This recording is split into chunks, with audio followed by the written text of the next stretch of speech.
Hi నమస్తే అండి, welcome back Radha cooking channel. మన ఛానల్లో బెండకాయ కర్రీ చేస్తున్నా. ఎప్పుడు ఒకేలా కాకుండా ఇలా ఒకసారి ట్రై చేసి చూడండి. టేస్ట్ అయితే చాలా బాగుంది. చపాతీలోకి రైస్లోకి చాలా బాగుంటుంది. ఎలా చేయాలో చూద్దాం. బెండకాయలు 1/2 కిలో తీసుకున్నా.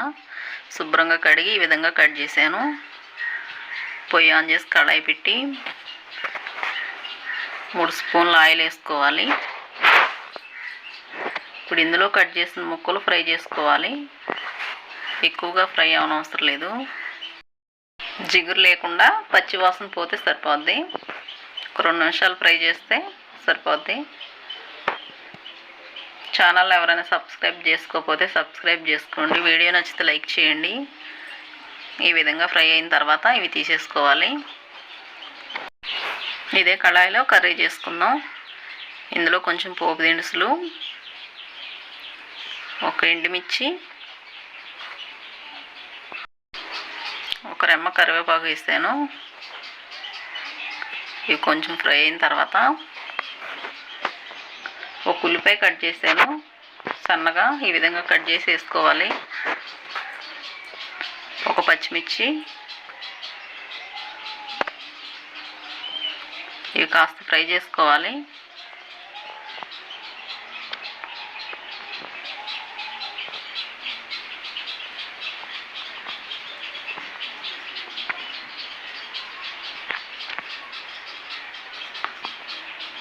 కాస్త ఫ్రై అయిన తర్వాత ఇందులో ఒక టమాటో కట్ చేసి సన్నగా వేసుకోవాలి.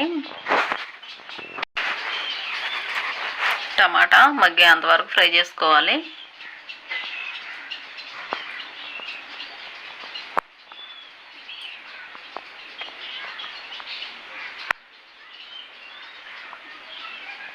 ఈ విధంగా మొత్తం మగ్గిన తర్వాత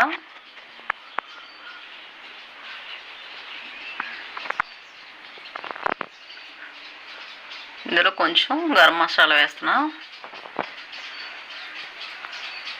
కొంచెం జీలకర్ర పొడి, ఎక్కువ వేసుకోకూడదు. ఒక 1/2 స్పూన్ కారం, కొంచెం పసుపు. మసాలాలు ఒకసారి ఫ్రై చేసుకోవాలి.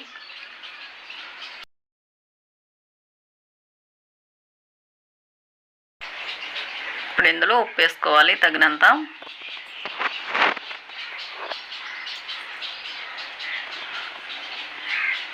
వేసుకొని ఒకసారి కలుపుకొని ఇందులో ఒక 1/2 కప్పు పెరుగు వేసుకోవాలి. పెరుగేసి సిమ్లో పెట్టుకోండి, లేదంటే ఇరిగిపోద్ది.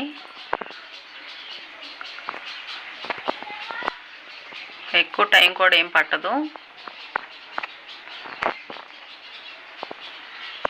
తొందరగానే రెడీ చేసేయచ్చు. 10 నిమిషాల్లో రెడీ అయిపోద్ది. ఈ విధంగా ఆయిల్ పైకి తేలిన తర్వాత ఇందులో ముక్కలు వేసుకోవాలి. ఫ్రై చేసిన ముక్కలు.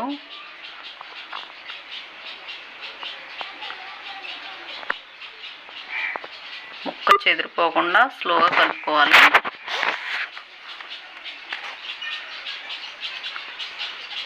ఇందులో కొంచెం వాటర్ వేసుకోవాలి. ఒక 1/2 కప్పు వేస్తే సరిపోద్ది.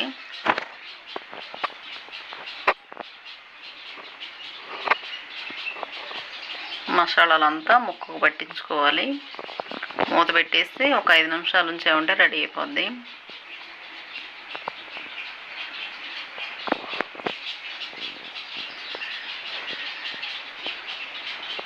ఉప్పు చెక్ చేసి వేసుకోండి సరిపోతే.